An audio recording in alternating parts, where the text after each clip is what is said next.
Hello and welcome to today's Conversations on Leadership, powered by Life University. I am your host, Dr. Gilles LaMarche. As we do with every episode, let me start with a quote that I believe exemplifies our guest today. This is a Peter Drucker quote. Management is doing things right.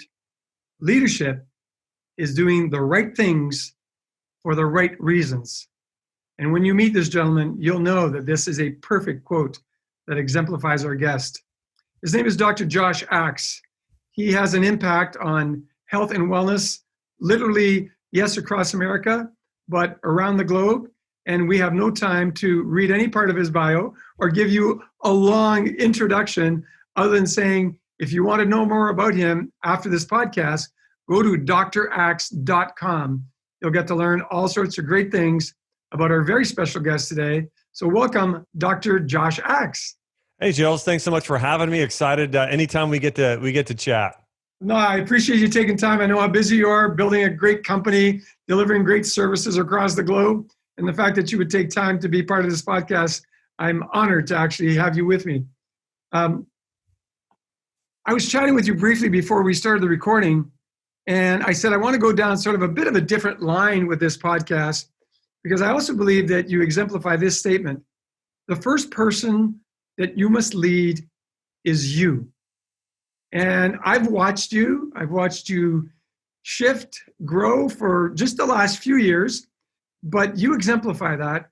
And I'd love for you to share with the audience, what does Josh do to lead Josh so that you can be the exceptional man, doctor, leader, businessman, husband, father now of a 1-year-old? How does Josh lead Axe? What's the magic to leading Josh's life? Yeah, well, it makes me think of this, Gilles. I think, you can't give what you don't have. And so for myself, I want to give love. I want to give kindness. I want to give generously, all things that are going to benefit and add value to people. But if you don't have that within you, if you haven't filled yourself up, it's hard to give that to others. And so for myself, I am very conscious about leading myself well, filling myself up with the right things. And number one, I really get these downloads from God. I think for myself, starting off, I realize when I have a God that loves me so much, one, I'm getting filled that way, and then I'm adding that to others. And I'll give you an example. I've been there's a few things I'm really conscious of.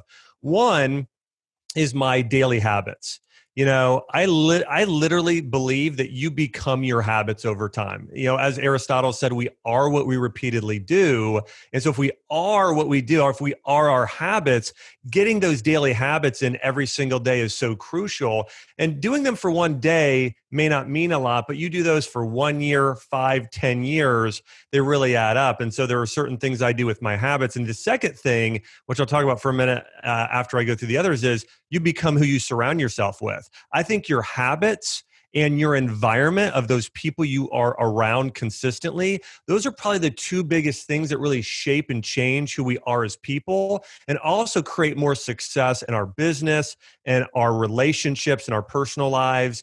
And so my habits, I start off every morning with what I call my spiritual triathlon, okay? So I believe, number one, we need to fill ourselves up and help grow our health spiritually and our character.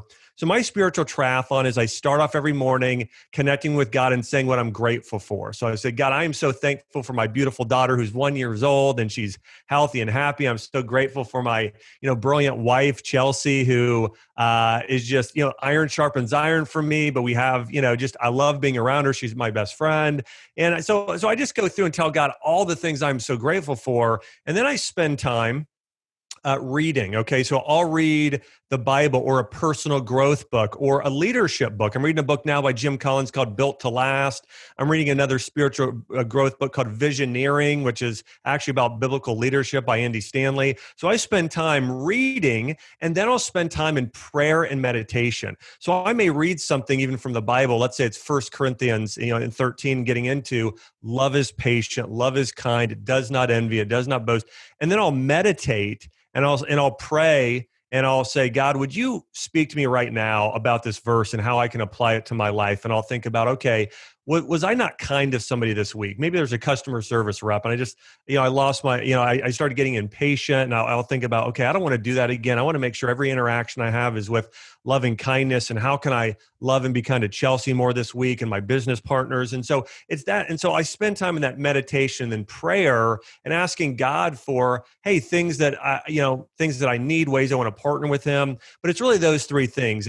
My spiritual triathlon is gratitude and praise, and then it's reading, and then it's that prayer and meditation. And I start off every morning like that. And I'm telling you, and I usually do that for about an hour. So I go from 6 to 7 a.m. every morning, and I spend time growing myself. And then I'll have, something healthy like a collagen superfood smoothie. And then I tend to connect with Chelsea and Arwen for a little bit. I might play with, Arwen while I talk with Chelsea for 30 minutes. And then from 8 to 9, I do my workout. So from 6 to 9 a.m., I'm spending all morning with those daily habits. And then at 9 a.m., I kick off my work week and start diving in there to work. And then when I go to bed at night, I read for an hour from 8:30 to 9:30, and then listen to a book or Bible on audio for 15 minutes while I get it. So anyways, those are some of my habits, but I am filling myself up every day. And the other thing is I schedule time in with people that I believe have great character and are world changers. As Solomon said, iron sharpens iron. And Solomon was the wisest person to ever live according to the Bible and many throughout history. He was the wealthiest and the wisest. And so what did he do? And he says, you become who you surround yourself with. He said, iron sharpens iron. Get around the right type of people. So I schedule time with my business partner, Jordan Rubin. He's he started, Garden of Life in the past, and now he co-owns Ancient Nutrition with me. So I spend time with him because he's got a world changer mindset. I spend time with friends of mine, like a mutual friend of ours, Dan Sullivan, an amazing doctor who wants to change the world. So I really spend time every single week trying to do breakfast with and spend time with people that want to change the world. And those people also fill me up, and I look to fill them up. So you're right. I think if people are going to lead, Jills, they really need to lead themselves first. And I think two of the best ways that you grow and can add value and lead others well is by feeding yourself, by reading and spiritual and leadership growth, some of the things I shared with you, and those daily habits, and also focusing on being around other people that are leaders that can support your growth. I'm so glad I asked you that question, because obviously I love the answer. And, I've shared this before, but the first words that I consciously input into my brain in the morning is, dear God, I greet this day with love in my heart, every person, every situation, every circumstance, because I choose to make my life sacred. So that's like the beginning of my preparation. And when you talked about gratitude, I carry one of these little heart-shaped stones in my pocket all the time. I literally just took it out of my pocket when you said it. Amazing. It's the first thing I put into my pocket when I get dressed in the morning. It's also the last thing I take out of my pocket when I get undressed for bedtime. So I love the direction that you're taking this podcast interview, because I know that if people listen and if they create a strategy and a ritual similar to what you're talking about, that their life will expand to the level that they're created to expand to. And so I believe so many people live below their capabilities. And this is a great way for them to get up to their capabilities and to lead themselves first before they lead others. So thank you for that. Yeah, I totally agree. And here's the other thing too. I encourage people to be intentional. Like, you're going to end up somewhere. You might as well decide where you end up. And I think, when you're intentional about personal growth and leadership growth and spiritual growth, and you're scheduling those in to your day as part of daily habits, you're going to end up somewhere great. See, another key of what you just said is you've got to put it in your schedule. If you don't ink it, it doesn't happen, right? If you don't put it into your smartphone as a time where you're going to be doing that, the day goes by and you go, oh my gosh, I forgot. So yes, you've got to schedule it in your mind. And as busy as we all are, it's good to schedule it in your planner as well. It's pretty obvious that somewhere along the line, you probably had a mentor or two, or maybe more, that actually provided you guidance, that maybe set you on the path that you're currently on. Is there a particular person that had that impact on you? And how did they impact you? What was their teaching methodology? What kind of lessons did they share that you then chose to implement into your own life? Yeah, I have several really incredible people that have poured into my life, and I'll share several of them. One, I have my grandfather. My grandfather lived to be 96 years old. and he passed away a few years ago, but he was just an incredible man of God. And he actually dedicated his whole life to serving and loving people. In his 40s, he decided to retire from Ohio Bell. It was, and he was in the Navy as well. And he decided he wanted to start like a water park and a campground for people, because he loved kids, he loved families. So he started this, and he operated it for 50 some years and up in Ohio. And so growing up as a kid, we would go up there and hang out. But my grandfather had a group of about 40 campers. People would go there and just camp, and he would go back every day.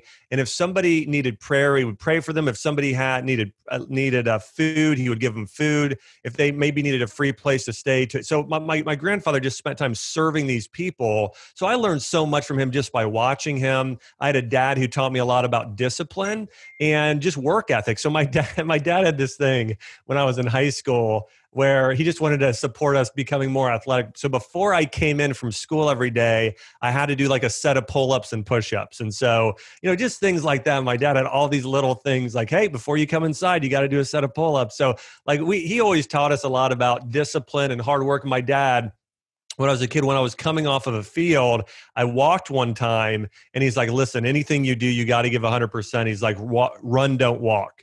If you give anything, give 100% effort. So I learned from my dad a lot about, hey, don't, leave it all on the field. Give it 100%. Anything you do it with excellence. I think that spirit of excellence, I got a lot of that from my dad and a couple other people. One is a life grad, Ben Lerner. And his group, I was part of a coaching group in the past. And let me say this about all people. Like, I think that, one of the things I learned from Ben specifically, I just want to say this, is like, it's all about being mission driven and passion driven. And along with Ben, there were other people in the group. One of a person I love, and he's passed at this time, but Charles Majors. Charles Majors was a dear friend. I lived with him one summer and interned in his office. And so those two people in particular, Ben and Charles, those were both life grads that really poured into me and really, taught me a lot about leadership. And again, being mission driven. So everything in life, hey, it's not just about making money. It's not about being comfortable in life. It's about actually making an impact and making a difference. And so I learned a lot about, hey, when you do things, do them for the right reasons. Do it with, do it to change the world, So I think those are two people. And one are Jordan Rubin. Now, Jordan Rubin now is my business partner and one of my best friends. But when I first met Jordan, he was really a mentor to me. He gave me advice in terms of writing a book, and he endorsed my first book. And so Jordan, probably more than anybody I know, has had an impact on my life. And Jordan is a man of great character and great integrity. He really taught me, like, no matter what, do the right thing. Even if it costs you your platform, even if it really, no matter what the cost, do what's right in the eyes of the Lord. And so for me, Jordan Rubin has been an incredible mentor. And now, I learned a lot from people from afar, a lot of pastors, a lot of business leaders like John Maxwell. I would say if there's somebody out there who really I really follow their leadership principles, John Maxwell is probably number one on the list. But I would say that group of people have probably had the biggest impact on my life in terms of mentorship. Now, listen, I've paid and I've done a lot of mastermind groups over the years in business coaching and leadership coaching and, and spiritual development. So I've done all of this because I really believe like we should be investing in ourselves as well. But I would say in terms of a group of people, those are probably had the biggest influence and impact on my life. So it sounds like you planned your work and then you worked the plan. That's right. I believe for most people, you're going to get out what you put in, right? And so anytime I've ever done something like a mastermind group, which by the way, has had those sort of things have had big impacts on my life. But like, I actually don't need a lot of coaching. I just need a little bit. So I go through, and if they say do it, I'm like, I'm going to do it. I'm going to be fully coachable. I'm going to do 100%. And what happens a lot of times, Jills, is sometimes people are like, well, I'm going to take like I'm going to take a few little things, but not be fully coachable. And I think about, the best athletes in the world that, when you're, for most of them that I know of, they listen, if their coach says it, they do it. I mean, they're, in terms of what it takes to have, the greatest level of performance. So one of the most important things for growth and leadership is being a good follower. If you're not a good follower, you can't be a good leader. And I agree with you fully, because if you're going to hire a mentor or have a mentor and only do a portion of what they teach you, you really are never going to get the results that you would get if you chose to be all in. So certainly my experience in life has been that true leaders are 100% in, and they're in almost 100% of the time. It's not that they don't fail every once in a while. They might trip up. But I know that you started off as a practicing chiropractor. Your mother got ill. You started doing tons of reading, tons of research on the nutrition side to help her. You've now built a very, very large company that is continuing to thrive, serving people across the globe, as I said a while ago. And now, I mean, you're leading a big organization.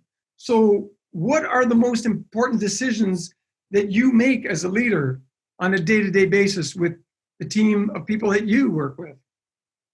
Yeah, well, I would say this. One, we've got about 150 or more team members. That's just direct team members. There's probably over 200, 200 we have as our general organization. But one of the things I really try and do is I try and stay connected to my top leaders. So when you look at our C-level and our VPs, I have several that I do weekly or biweekly calls with. And what I really focus on, my title at our company is Chief Visionary Officer. So I'm co-founder with Jordan and Chief Visionary Officer. And with that, I really consistently try and cast the vision and then pour into and add value to and look how I can serve our top team members. And so I really don't see myself as being at the top. I see myself as being at the bottom. And I really mean this for myself.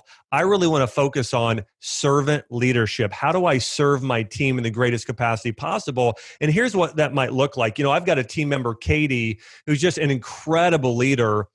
And she is, she's from Vancouver, Canada. And she is our chief strategy officer. So when I look at Katie, anytime I do a call with her, number one, I want to let her know like how much I value her. And I want to find the greatness in her. This is one of the biggest keys in leadership. You want to do two big things. You want to love the person and challenge the person. So you want to nourish and support the growth, but you also want to challenge and let them know how high their own ceiling is and really give them that vision of what they should be striving for. So somebody like Katie, she is one of the most brilliant strategists I've ever met in my entire life. So I'm going to make sure in every call with her, I let her know, hey, Katie, I noticed that, hey, when you put together the slide deck for how we grow our company, I was so blown away that you did this, this, and this. And I just want to let you know I'm so appreciative with, the leader, with the calls you've been doing with your team, the growth we've seen, all of these different things. So I let her know, I want to nourish her, I want to support her. And then I want to say, but Catherine, hey, one area, she goes by two names, Catherine and Katie, but I'm like, and then Katie, I'm like, I noticed we're only hitting this level here. I think we can go here. What do you think about that? I think we have the potential to do that. Yes. Okay. Hey, I'm absolutely with you. Let's go ahead and create this new standard here. And how can I support you in doing that? Do you need more support on your team? Do we need to bring in a new team member? What do we need to do now to hit this new level and this new standard? And hey, do this. Okay, well, hey, I'm going to get on the phone with Jordan. We're going to talk. We're going to find a way to make sure you have the tools you need to achieve this. So that's what those conversations look like. And also, I'm learning about her personal life in terms of the best. So we actually do some questions sometimes, Jills. We ask team members, what was the high part and the low part of your week in business, in your personal life? We do monthly scorecards where we have people say also they may have between typically 2 to 3 main objectives they're responsible for to see how those are doing. And so, during those calls with those leaders once a month too, we go through those scorecards individually, scoreboards for the entire organization. But I encourage what we're supposed to do at leaders is not criticize people and not belittle people. We're called to see the greatness within them, call that out, and then do everything we can to support and nourishing and loving them and challenging them to reach new heights. And so that's a big part of my week, is really connecting with our top team leaders and really supporting them in growing. I love that. No pun intended on the fact that you say you love your team. I tell my team all the time. Yep. And I know that in the world of business, sometimes they say, boy, you really shouldn't be doing that. But the reality is that when you care enough about the individual and their family, and you show them that caring, they grow. They grow as individuals, they grow in their own departments, they grow professionally. It's a completely different space, isn't it? It absolutely is. It absolutely is. And so I think, I think about our organization as a family. I mean, really, I think that, these are the people too. I love hanging around them. They inspire me. And when you're building a team, I think you should think about this. You should think about who is the team that is going to be like family. We're sharing the same core values, the same ideology, that same mission in life. If you have somebody on your team and they don't share your values and your mission, that's not a right fit for the team. I'm reading a book now called Built to Last by Jim Collins, and they're really getting into that. They go through the 18 most successful companies, and they said that was a key characteristic is, the people within the organization shared the same core values and mission. Yeah, it makes total sense to me as well. At Life University, we always refer to, welcome to the Life family. Somebody joins the Life family, or a student matriculates at Life. Yep. And I'm speaking to a group of, first quarter students. I'll say, welcome to the Life family. And you can be part of this family if you choose. Yep. It requires that you participate, So good. You mentioned John Maxwell a while ago, one of my favorite authors as well. Have you read the book 21 Irrefutable Laws of Leadership? Many times. It's very marked up. I just read it for a third time here this past about 4 months ago. So I'm in the process of reading it for the third time. Nice. And with my team of leaders, sort of my upper level leaders, directors in my departments. And each week, one of the leaders actually talks about that chapter. They give a synopsis of the chapter, what they've learned from the chapter. And I wonder if you might recall the law of the lid. Which is the first one. Can you speak to that a little bit? Yeah, I think the big thing is your team can never grow bigger than you, okay? And so, and in terms of this, it's like if you're a level 8 leader, you're going to attract level 6 and 7 leaders, right? But if you're a level 4 leader, you can't expect a level 9 and 10 leader to join your team. So really, it's what we started off this conversation with, and your great question is, your company can never grow bigger than you, and you typically won't attract a talent that is actually goes beyond your own level of leadership. And so that's why it is so key to be continually developing those habits, getting around the right people, and focusing on leadership development. One of the things, Jill, we do at Ancient Nutrition, my company, is we actually have, this is our leadership development manual I put together. And I'll show you a group of some of the books we have on here. We have our mission statement, our vision statement. We have our Ancient Team core values. We have 5 core values there. Run to win the race. So do everything with excellence, committed to constant growth, take ownership, be a purpose-driven leader, and fight for one another and others. And then we also go through some of our books here, and you'll see here, actually, first book is 15 Laws of Invaluable Growth by John Maxwell, and then 21 Irrefutable Laws of Leadership. So the 20 books, we got 2 of his on there. But we actually have a leadership development program where the entire team, everyone in our organization, reads a book together. And then we get on once a month and we do a leadership training because it's part of our actually core identity as a company. But yeah, it is so important. That law of the lid is such a key principle in growing yourself and your family, your mission, all things. Everything, isn't it? My next question for you, sort of my next and maybe Sure. last formal question. I know, having watched your company grow from, or know the story from like a $1 million company to a 10 million to 100 to a multiple hundreds of $1 million company, you've obviously somehow encouraged creative thinking. How do you encourage that creative thinking within your organization? I think it's actually something that Elon Musk talks about, and it's called the law of first principles. So one of the things we will do is we will get together as a team, and specifically, typically our executive leadership team, and we will all sort of talk together. But a lot of it comes from, so let me just say this. We do it individually, and then we get together and discuss it as a team. But we always try to go back to the consumer, is like, what is the greatest need in the world today, right? So this is how we actually developed bone broth protein. Is Jordan and I were talking about this, is I was having patients at the end of my tail end of being in my practice, Jill's, when I ran my clinic in Tennessee, is I would have my patients do bone broth fast. So they would drink a lot of bone broth and veggie juice, and I had them do a cleanse. But for them to make their own bone broth all the time, they'd have to go to the farmer's market, it would take hours, and the compliance was difficult. So I was talking to Jordan about this, and he said, Josh, I have this idea.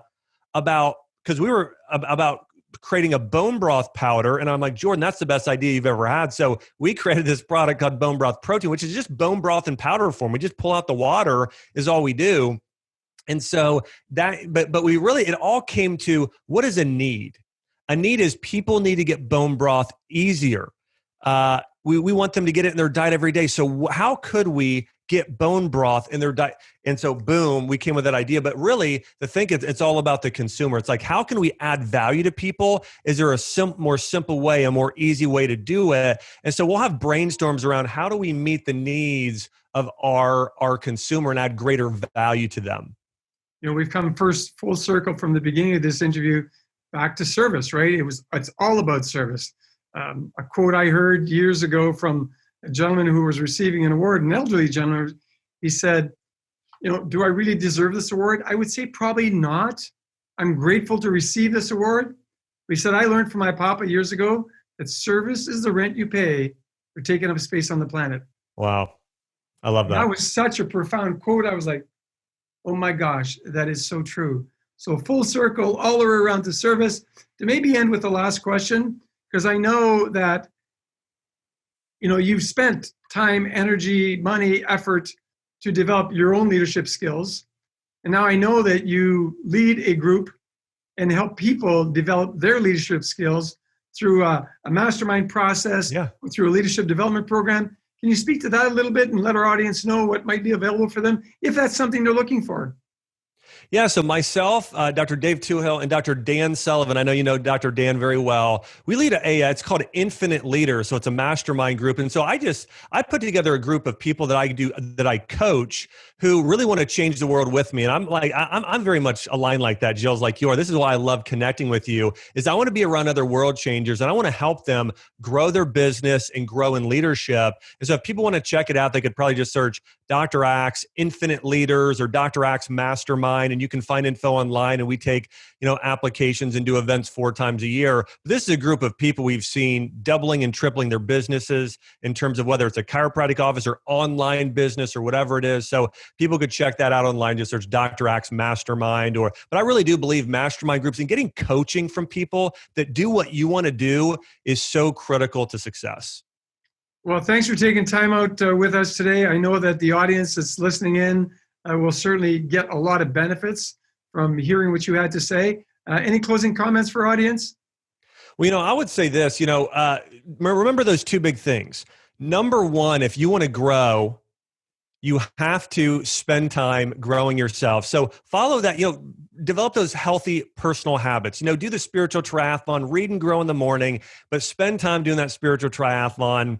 And then also you become who you surround yourself with. Literally, you become your habits and you become your environment, and your environment, a big part is that who you're spending time with. So be conscious, spend some time today writing those things down, scheduling those things in order to, schedule your growth. By the way, Jills, I wanted to say this. You used the word ink earlier, get it in ink with your schedule. You gave me a pen about 3 years ago, a cross ballpoint pen, which is actually my favorite pen that I literally mark up all my books with. So I want to say thank you for serving me and giving that great gift to me. It's probably the gift but anyways, I'm just so grateful for you. I love you. I appreciate you. And thanks so much for, helping teach the world about, true servant leadership, which I know you and I share that common mission. Well, thanks again for joining us. Ladies and gentlemen, you heard this from Dr. Axe. He is a true example of creating the life that you want to create and helping others create their lives as well. Thanks for joining us on today's conversation on leadership, Dr. Axe, and all of you listening in.